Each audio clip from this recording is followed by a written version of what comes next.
მოგესალმებით ძვირფასო რადიო მსმენელებო.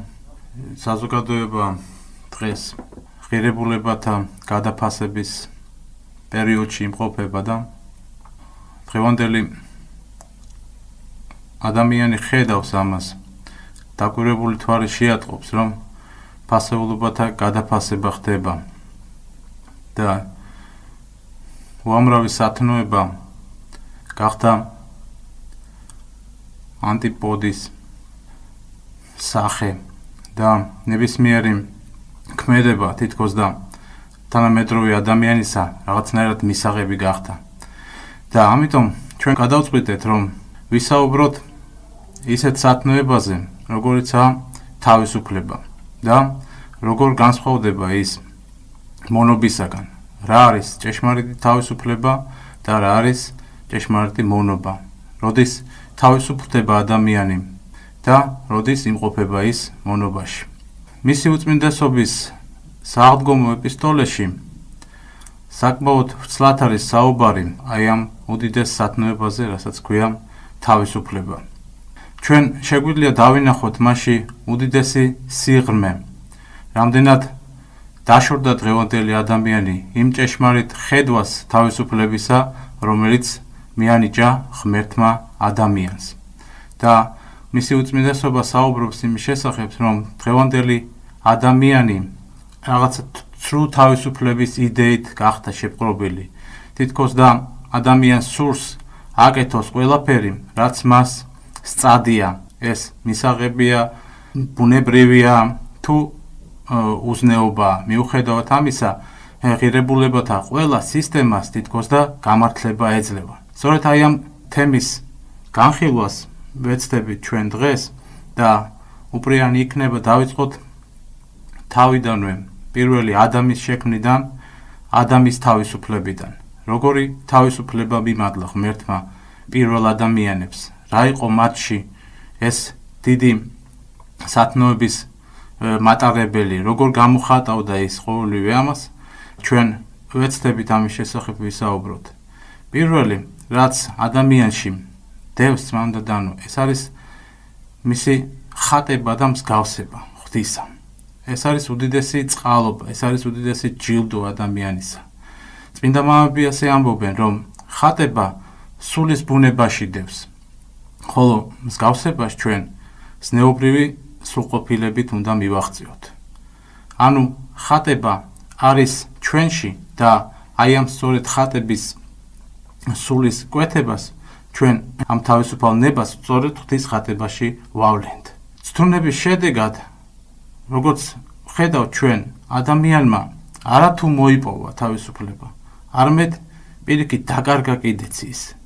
ჩვენ ხედავთ, რომ გველმა მხოლოდ შესთავაზა საცთური ადამს და ევას, მაგრამ გადაწყვეტილების მიღების უფლება თავად ადამიანს ჰქონდა, თავად პირველ ადამიანს. ამიტომ, როდესაც ევა ღებულობს ამ საცთურს, ის კარგად ფიქრობს ამის შესახებ. მას სურს კიდევ უფრო მეტი თავისუფლება მოიპოვოს. მას სურს გახდეს ვითარცა ღმერთი და აი ეს სულის კვეთება ადამიანშიც გამოვლინდა. სწორედ აი ამის შედეგად ჩვენ ხედავთ, რომ მათ ორივემ გადაწყვეტილება მიიღეს და მიუხედავად იმისა, რომ არსებობდა საცთური, მაგრამ ჩვენ უნდა ვაღიაროთ, რომ მათ თავისუფალი ნებიდან გამომდინარე მიიღეს ეს გადაწყვეტილება. სწორედ აი ეს არის მთავარი ჩვენი სათქმელი, რომ ცდუნება შეიძლება იყოს სხვადასხვაგვარი. შეიძლება იყოს გარემოება მაიძულებელიც, მაგრამ გადაწყვეტილება სული თავად ღებულობს. ჩვენ ამის მაგალითებს ხედავთ ყველა ჩვენთაგანის ცხოვრებაში. ავიღოთ მაგალითად მოწამეთა ცხოვრება.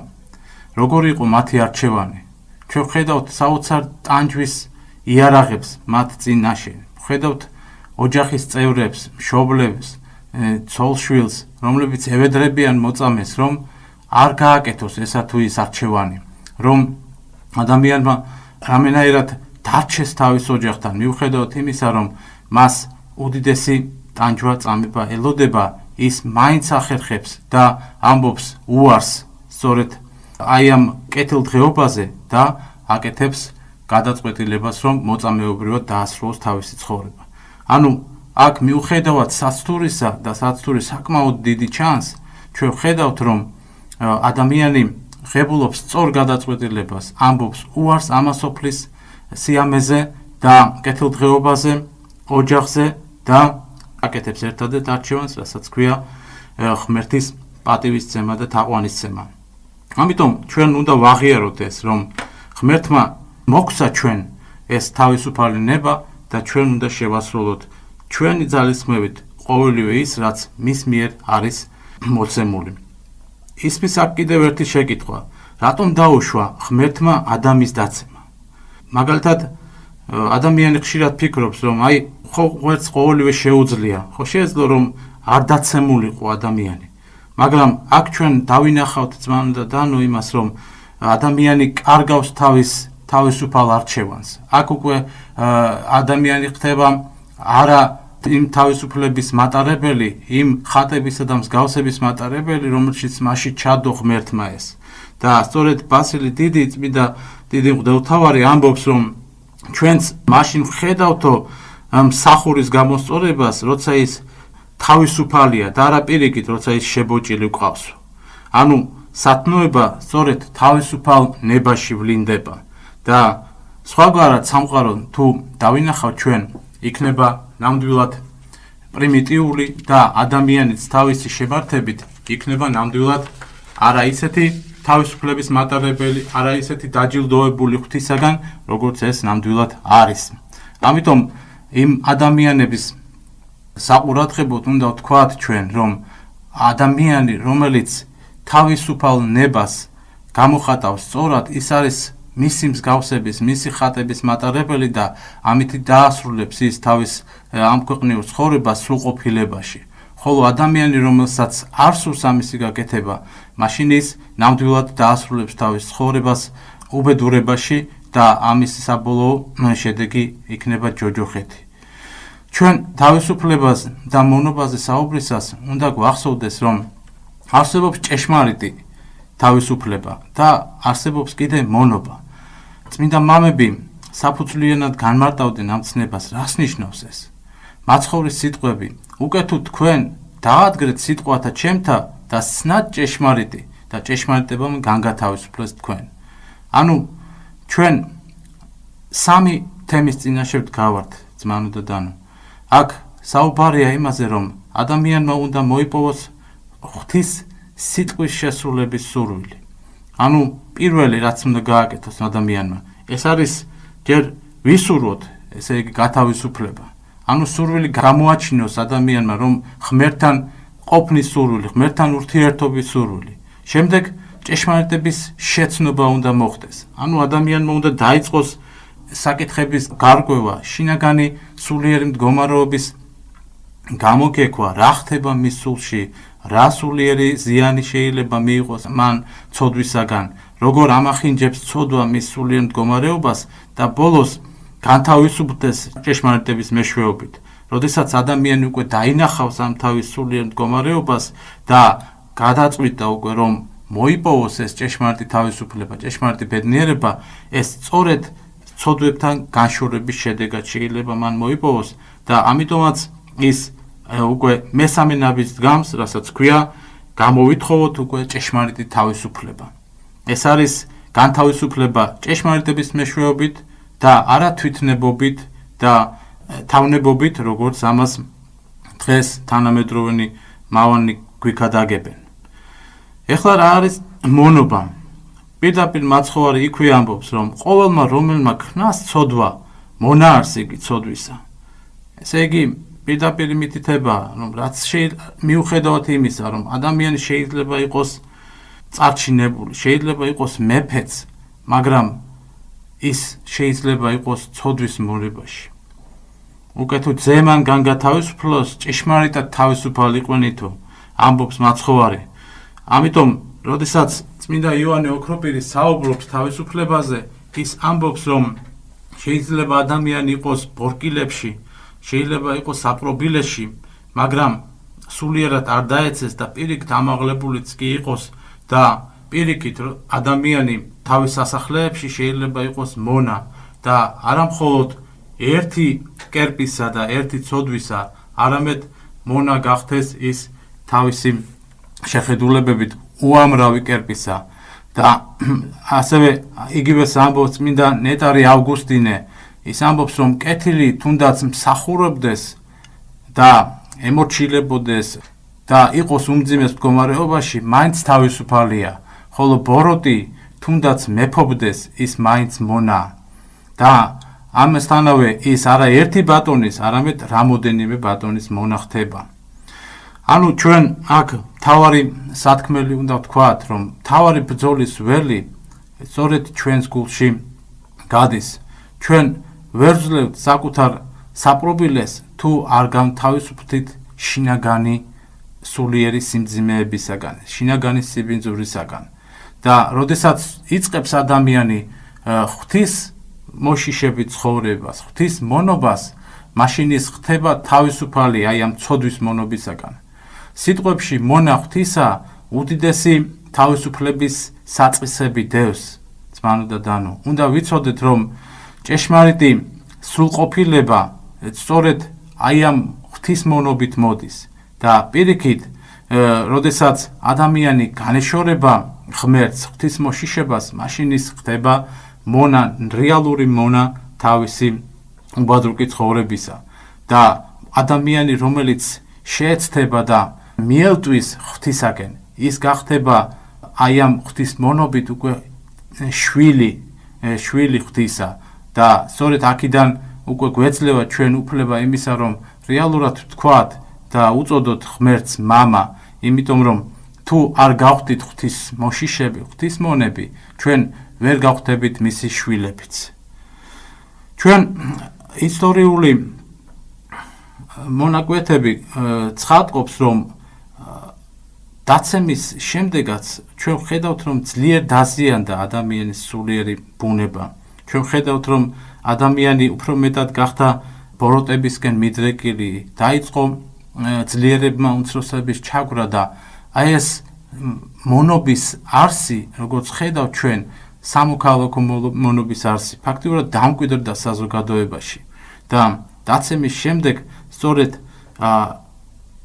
ღმერთმა საინტერესო ეს არის რომ არ უარყო ეს მონობა როგორც მოქალაქეობრივი არსი არამედ დატოვა ის თავად მაცხოვარმა ჩვენმა თავისი ამ ქვეყნიური მოძგზაურობის დროს არ უარყო ხედავ ჩვენ იუდეველების ებრაელების ასეთი მძიმე მონური მდგომარეობა რომელშიც ისინი იმყოფებოდნენ რომაელებთან არამედ პირიქით ამბობდა რომ მიეცით კეისარს კეისრისაო და ღვთისა ღმერთსაო და ჩვენ არათუ ახალ აღთქმაში ძველ აღთქმაში ვხედავთ აი ამას რომ უდიდესი წმინდანებიც კი როგორებიც იყვნენ აბრაამი ისააკი იაკობი იობი მათ ყავდათ მონები და არის ესეთი შემთხვევებიც რომ აი მაგალითად აბიმელექი ჩუქნის მონებს აბრაამს და აბრაამი კიდე სიხარულით იღებს აი ამ წვენს ჩვენ ხედავთ როდესაც სარა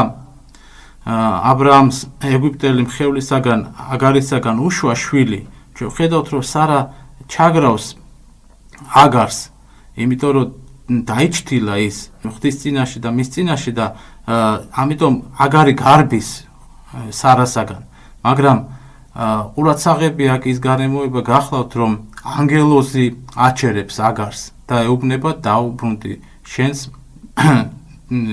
უფროს და ის ბრუნდება სარასთან ჩვენი თავარი საქმელი აი აქ სწორედ ის გახლავს რომ მონობა უნდა გავიგოთ და თავისუფლება არ უნდა გავიგოთ პირდაპირ გაგებით შეიძლება იყო მონა ადამიანი თავისი მოქალაქეობრივი მდგომარეობით როგორც ეს იყო გასულ საუკუნეებში პირველ საუკუნეებში და ძველი აღთქმის პერიოდებში მაგრამ იყვნენ თავისუფალნი ღვთის წინაშე მაგრამ ჩვენ კიდევ ხედავთ აქ უცნაურ რამს სრულყოფილების შემთხვევაში ადამიანი ახერხებდა განთავისუფლებას ამ ხილული მონობისაგან ამასვე ამბობს პავლე მოციქულიც თავის ერთ-ერთ ეპისტოლეში როდესაც ამბობს მართალია თქვენ მონები ხართო მაგრამ თუ შეძლებთო კიდეც განთავისუფლდითო და წმინდანებისთვის სრულყოფილების სახე სწორედ გახდათ ის, რომ როდესაც ისინი ათავისუფლებდნენ თავის მონებს. ამის შემთხვევებს ჩვენ ხედავთ წმინდა გიორგის შემთხვევაში, როდესაც ის მოწამეობრივი აღსასრულის წინ ათავისუფლებს თავის მონებს. ხედავთ საოცარ მაგალითებს, როდესაც პავლინმა, ნოლის ეპისკოპოსმა პირდაპირ გაყიდა საკუთარი თავი, მიყიდა მონად იმისათვის, რომ გამოსყიდა ქვრივის შვილი. ჩვენ იმის თქვა გვსურს, რომ ასევე ბარსანოფი დიდი პირდაპირ საუბრობს იმის შესახებ, რომ შეუძლია ადამიანმა შეიძინოს მონები, მაგრამ ეს მონები უნდა იყვნენ არა რეალური მონები, არამედ როგორც ოჯახის წევრები, ასეთები იყვნენ ქრისტიანების მონები. ძმამდადანო, ჩვენ ამას ვხედავთ მათ ცხოვრებაში და ეს უფრო სახლის ოჯახის მკვიდრები იყვნენ, ვიდრე მონები. და მონობა ჩვენ გაგვიგია ესე, რომ ეს არის შიშის მსახური მონა, რომელიც ბატონის ლაგამით იმართება, მაგრამ უნდა გვახსოვდეს მოციქული სიტყვები, რომ შიში არა სიყვარულსა თანა, რამე თუ შიშსა ტანჯვა აქვს, ხოლო მოშიში იგი არასრულ არ სიყვარულსა ზედა. ესე იგი, თუ ადამიანს არ აღვთის შიში, არ აღვთის მონობა, არამედ ადამიანების შიში, ადამიანების მონობაშია ჩავარდნილი, მაშინ ეს სავალალოა და ამის გამო ჯული კიდეც გძალავდა ამ შეხედულებას და ამის გამო ისჯებოდნენ კიდეც ქრისტიანები. ამიტომ მაცხოვარმა მართალია ღვთის მონებად ვართ ჩვენ შექმნილები, მაგრამ მაცხოვარმა თავად უწოდა ქრისტიანებს, რომ აღარა ხართ თქვენ მონებიო, აღარ გეტყვით მე თქვენ მონებათო, რამე თუ მონამო არ იცისო, რასა იქსო უფალი მისიო, ხოლო თქვენ გეტყვითო, მეგობრათო, რამე თუ ყოველი რაოდენი მესმა მამისა ჩემისაგან ესე გაუწყეთ თქვენ. ანუ ადამიანი, რომელიც გახდა ღვთის მონა, ის გახდა თავისუფალი შინაგანად. მან გაიგო უდიდესი საიდუმლო, რაც თავად უფალმა იცოდა და როგორც თავად ბრძანებს, რაოდენი მესმა მამისაგან ესე გაუწყეთ თქვენო. ეს არის უდიდესი პატივი, უდიდესი ღირსება ადამიანისათვის, რომელიც მან მოიპოვა ღვთის წინაშე. თქვენ ამბობს პავლე მოციქული, რომ თავისუფლებასა ჩინებულ ხართ, არამედ სიყვარულსა მისთვის მონებდეთ ურთიერთობას. ესე იგი, აქ საუბარია იმაზე, რომ სიყვარული ჩვენ შეგვიძლია დავემორჩილოთ ერთმანეთს, კიდეც ვემსახუროთ ერთმანეთს, მაცხოვრის სიტყვისავებ, რომელსა უნდესო თქვენ შორისო დიდყოფა ის იყოსო თქვენ და მონა. ესე იგი, ყოველთა მსახური და ყოველთა მონა. ანუ ქრისტიანობა ქადაგებს ურთიერთ დათმენას, ურთიერთ პატივისცემას ერთმანეთისა და სწორედ აი ამაში გამოიხატებოდა ჭეშმარიტი თავისუფლება, ჭეშმარიტი ბედნიერება, როდესაც მოყვასისათვის ადამიანი დებდა თავს, როდესაც ის სწირავდა თავისი მოყვასისთვის ყოველივეს, რაც მას ებადა და აი ამ მსახურებაში ადამიანი კიდე პოულობდა უდიდეს ბედნიერებას. და ესე იგი, მთავარი სათქმელი ჩვენი სწორედ ის გახლავთ, რომ ჩვენ დავინახოთ რომ მთავარი ბოროტების საწყისი ისევე ჩვენში დევს. თუ ჩვენ განვაგდებთ აი ამ ბოროტებას, მაშინ ჩვენ გამთავისუფლდებით აი ამ საპყრობილისაგან, რომელშიც ვიმყოფებით სულიერად. მაგრამ თუ ადამიანი არ განთავისუფლდა, მიუხედავად იმისა, რაც არ უნდა იძახოს მან თავისუფლების შესახებ, ეროვნული თავისუფლების შესახებ, ბედნიერების შესახებ, ის იქნება მონა აი ამ უბედურებისა, მონა აი ამ საპყრობილებისა და ფაქტიურად გამოდის ისე, რომ ერთი საპყრობილი და მეორეც ჩავანაცვლებთ და შინაგან ბედნიერებას კიდე ვერასდროს ვერ მოვიპოვებთ. თავისუფლებას უამრავი სახეობა და განხრა აქვს. ჩვენ შეგვიძლია ვისაუბროთ ზნეობრივ თავისუფლებაზე და პირიქით იმ უზნეობაზე, რასაც დღეს თავისუფლებას უწოდებენ. ხედავთ ჩვენ, რომ დღევანდელი ადამიანის სულისკვეთება განშვალულია აზრით, რომ აკეთე ის, რაც გსურს და იქნები ბედნიერი. მაგრამ ეს ლიბერალური დამოკიდებულება ჩვენ ფაქტობრივად გვასწავლის გვინერგავს აზრს, რომ ადამიანი შეუძლებელია იყოს ბედნიერი, იმიტომ რომ ცოდვას, ვნებას არ შეუძლია ბედნიერების მოტანა. ცოდვა, ვნება ისეთი რამ არის, რომელიც ჯაჭვით კრავს ადამიანს და ის თავისას ითხოვს გამუდმებით, მას არ გააჩნია სრულყოფილება, შესაბამისად მას აქვს განვითარების უამრავი საშუალებები. ამიტომ ყოველი ცოდვა თუ ის არ გავაჩერეთ და მას თავისი სულიერი მოთხოვნები აქვს, ის პათოლოგიურ მოვლენებში გადაიზრდება და ეს პათოლოგიაც კიდევ თავისებურად ითხოვს თავისუფლებას. ამ თავისუფლების შესახებ ოდითგანვე საუბრობდნენ. ჩვენ ვხედავთ ამას, როგორც ანტიკური დროის ფილოსოფოსებში ისინი პირდაპირ ამბობდნენ, რომ იცხოვრე ისე როგორც გსურს და ეს არის ჭეშმარიტი თავისუფლებაო.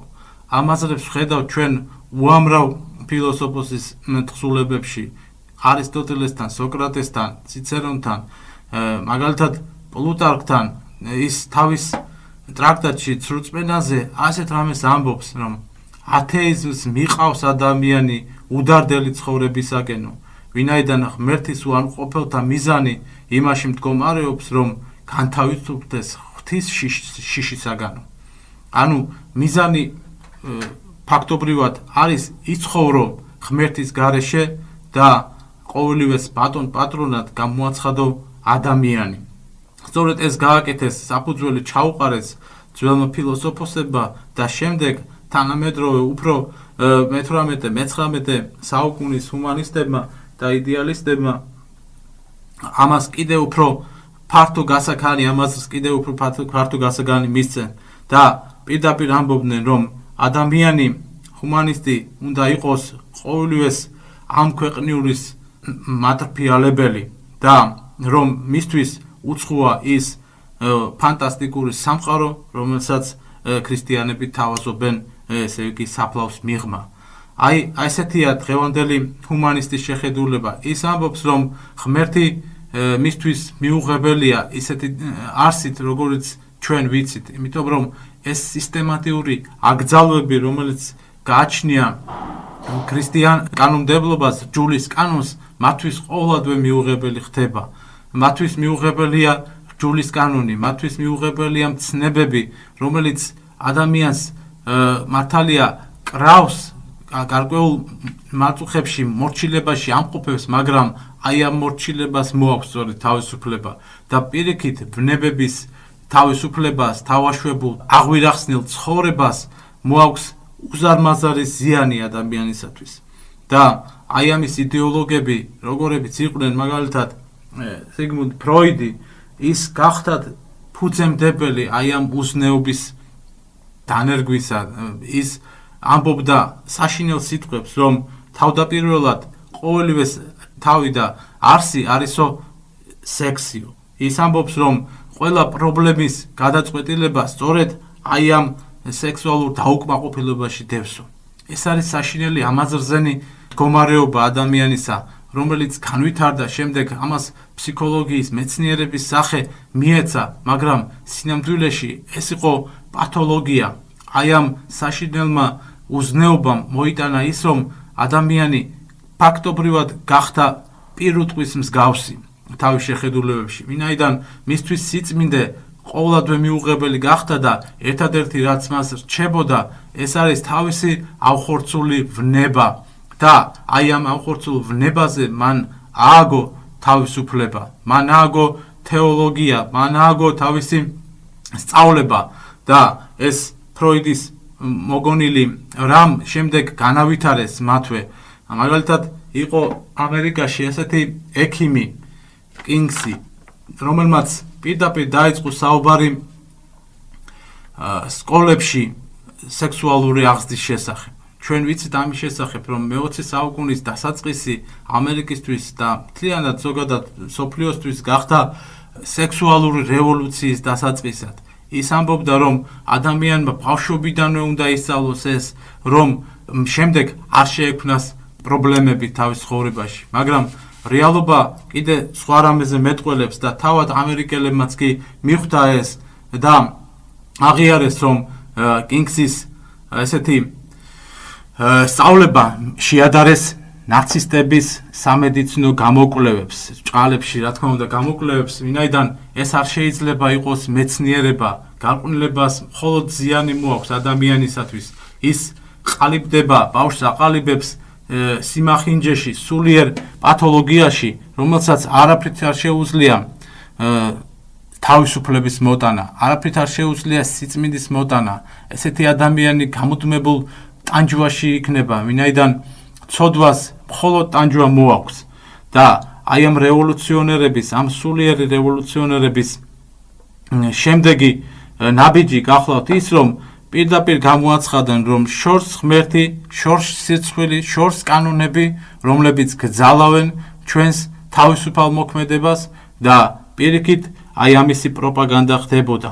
ასეთი ერთ-ერთი ტერორისტი და რევოლუციონერი იყო კალანტაი, რომელმაც პირდაპირ დააარსა ესეთი საზოგადოება, შორს სიცხვილი და ის ამბობდა, რომ ადამიანი უნდა იყოს ყოველგვარი სიცხვილის და სხვადასხვა ასეთ დამოკიდებულებას მოკლებული, ის უნდა იყოს აბსოლუტურად უკომპლექსო თავის გადაწყვეტილებაში და მას შეუძლია თავისუფლად შიშველი სიარული და არ უნდა კონდეს ამისი არანაირი სიცხვილის განცდა.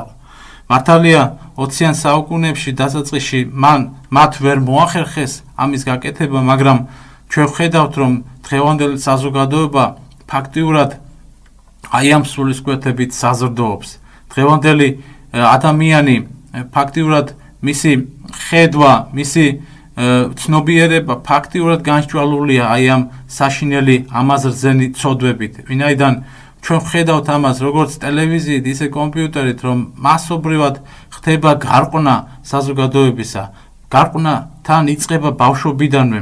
ტელევიზორი იმდენად მოიცვა აი ამ საშინელმა რეკლამებმა და კინოფილმებმა, რომ ფაქტობრივად ვერ იტყვის ადამიანი, რომელიც უყურებს რომ ტელევიზორს, რომ მას არ ქონია ცოდვა ეს, რასაც ქვია თვალით მრუშობა.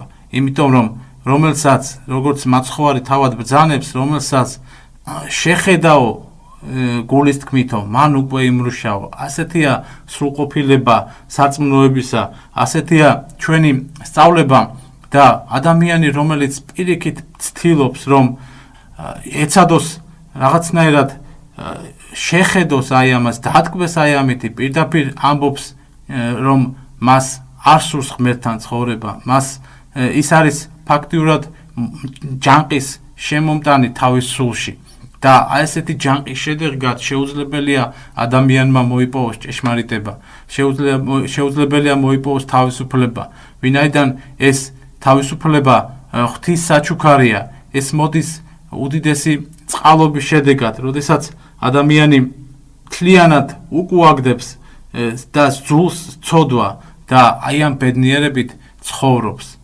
ასევე თავისუფლებაზე საუბრისას არ შეიძლება არ ვთქვათ სახელმწიფოებრივ თავისუფლებაზეც და მთავარი კი უმთავრესი ის გახლავთ, რომ აქაც თავისი მთავარი სათქმელი ის არის, რომ ადამიანმა საკუთარ თავს მიხედოს, საკუთარი თავი განიწმინდოს, ოჯახის წევრებს მიხედოს, თუ როგორი ზნეობრივად ცხოვრობს მისი შვილები. აქედან იწყება სახელმწიფოს ბედნიერებაც.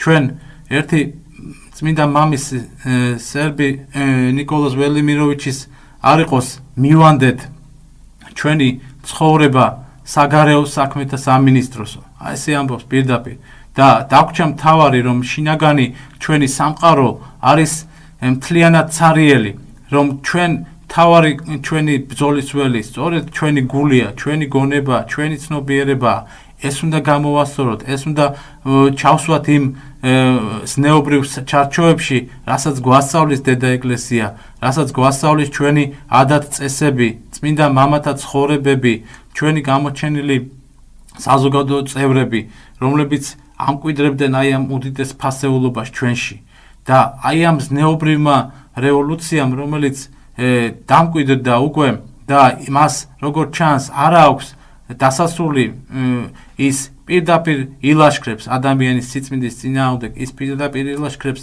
ეკლესიის წინააღმდეგ და ის არასდროს დაასრულებს თავის გულის წადილს, ვიდრე არ მიაღწევს მთავარს.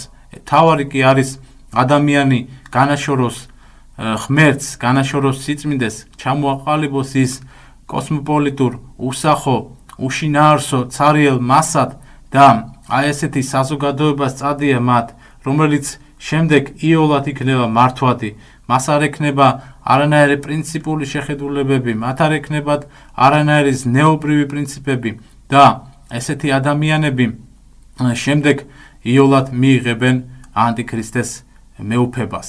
ეს სულისკვეთება ჩადებულია აი ამ იდეოლოგიებში, რომლებიც ფართოდ არის გავრცელებული დღეს. ამის რეკლამირებას აკეთებს მასმედია დღეს და ჩვენ მაქსიმალურად უნდა მოვახერხოთ, რომ ჩვენი სულიერი ძალების მიხედვით შევეცადოთ აი ამ უზნეობასთან ბრძოლა. ეს ბრძოლა პირდაპირ გამოიხატება ჩვენს სულიერ ბრძოლაში, შინაგან ბრძოლაში, ვნებებთან ბრძოლაში, ცოდვებთან ბრძოლაში და როგორც ბერი პაისი ამბობს, როდესაც ადამიანი გამოასწორებს საკუთარ თავს, საკუთარ უღირსებას, საკუთარ უზნეობას, მაშინ ის ირგვლივ კიდევ მრავალ ადამიანს გამოასწორებს. ამასვე ამბობს ღირსი მამა სერაფიმე საროველიც, ის ამბობს, რომ მოიხვეჭე მადლი სულისა წმინდისა და ათასობით შენს ირგვლივ გადარჩებიანო. ეს იმას ნიშნავს, რომ ჩვენი მთავარი მიზანი არის არა მხოლოდ სიტყვიერი პროპაგანდა თავისუფლებისა და გნებავთ ქვეყნის თავისუფლებისა, არამედ შინაგანი პირველი და უმთავრესი გახლავთ ის, რომ ადამიანმა მოიპოვოს მადლი სულისა წმინდისა. სწორედ ეს ხდება დედა ეკლესიის მეშვეობით, როდესაც ადამიანი ამბობს, რომ მე არაფერი არ შემიძლია ღვთის გარეშე, როდესაც ადამიანი ამბობს, რომ მე უძლური ვარ და მხოლოდ შენ შეგიძლია უფალო ჩემი გადარჩენა. ამ შემთხვევაში დახმარებაც უმალვე მოდის ადამიანთან და ის ხედავს აი ამ რეალურ შედეგს თავისი ლოცვისა, რეალურ შედეგს თავისი პატარა მონდომებისაც კი. და ჩვენ უნდა ვიცოდეთ, რომ ეს სულიერი ზნეობრივი დეგრადირების ტალღა, რომელიც დაწყებულია თავიდანვე, ეშმაკის მოგონილია ეს და შემდეგ განვითარდა და სხვადასხვა სახეები და ფორმები მიიღო, აი ამ სულიერმა დეგრადირებამ კიდევ ვერ მიაღწია თავისას და ამიტომ თანამედროვე მეცნიერები, თანამედროვე სერიოზული ღვთისმეტყველები ამბობენ, რომ ეს სულისკვეთება არ გაჩერდება, ეს რევოლუცია არ გაჩერდება, სანამ არ მიაღწევს თავარ მიზანს და ჩვენ კი მართლმადიდებელმა ქრისტიანებმა უნდა გავდგეთ გვერდზე, გავატაროთ ეს მატარებელი თავის გზაზე იაროს და ჩვენ თავარი ის უნდა გავაკეთოთ, რომ აი ამ ამასოფლის სულისკვეთების და საცდურებით სავსე მატარებელს ჯერ ერთი არ გადაუდგეთ წინ, ვინაიდან მან შეიძლება გაგვთელოს და შეიძლება ამ უთანასწორო ბრძოლამ მოგვიღოს ბოლო და მეორე კიდე, რა თქმა უნდა, არ უნდა ვიჯდეთ იმ მატარებელში, რომელსაც ადამიანები წარწმენდისაკენ მიყავს. აი ეს არის ჩვენი მთავარი დღევანდელი სათქმელი, დღევანდელი ლიბერალიზმი, სწორედ ცოდვის თავისუფლებას გადაგებს, ხოლო ჭეშმარიტი მართლმადიდებელი ეკლესია კი აი ამ საცდურისაგან განთავისუფლებას თავაზობს ადამიანებს. ამისი უდიდესი მოწოდებაა ჩვენი უწმინდესისა დღევანდელ სააღდგომო ეპისტოლეში საკმაოდ ცლად არის ამის შესახებ, როგორც გითხარით, საუბარი და კარგი იქნება, რომ კიდევ უფრო ღრმა გულისხმიერებით წავიკითხოთ მისი უწმინდესობის ეს საოცარი წერილი და იქ დავინახავთ, რომ ადამიანი ბედნიერია სწორედ როდესაც განთავისუფლდება აი ამ აუბედითი იდეოლოგიებისაგან, ამ საშინელი ცოდვებისაგან, რომელიც უხვად მოიდინება სხვადასხვა მხრიდან. ჩვენ შეგვიძლია საუბარი უამრავ თემაზე აი ამ კუთხით, მაგრამ მთავარი და უმთავრესი აქ სათქმელი ის არის, რომ შინაგანი ცხოვრება შეუძლებელია ეკლესიის გარეშე და ადამიანმა უნდა მოიპოვოს როგორც შინაგანი, ისე სახელმწიფოებრივი თავისუფლება მაგრამ ეს ცოდვის შედეგად არ ხდება და ამიტომაც ჩვენ არაერთგზის თქვით და კიდევ ერთხელ გავამახვილებთ აი ამაზე ყურადღებას, რომ წმინდა კანონების მორჩილება, წმინდა საღვთო ჯვრის მორჩილება, მცნებების მორჩილება ჩვენ განგვათავისუფლებს რეალურად და ადამიანები, რომელსაც გონიათ, რომ კანონები სხუდავს, ეს არის მცდარი შეხედულება და იმედია ამ თემაზე კიდე ჩვენ გვექნება ცალკე საუბრის შესაძლებლობა. დღეს კი აი ამით შემოვიფარგლოთ, რომ მთავარი სათქმელი ჩვენი არის თავისუფლება, ჭეშმარიტი თავისუფლება, რომელიც ღმერთით მოიპოვება და რომელიც განგვაშორებს ჩვენ ყოველგვარ ბოროტებას. ამინ. ღმერთმა დააგვლოცოთ და წყალობა და კურთხევა არ მოგაკლოთ თქვენ და თქვენ სრულიად საქართველოს. ამინ.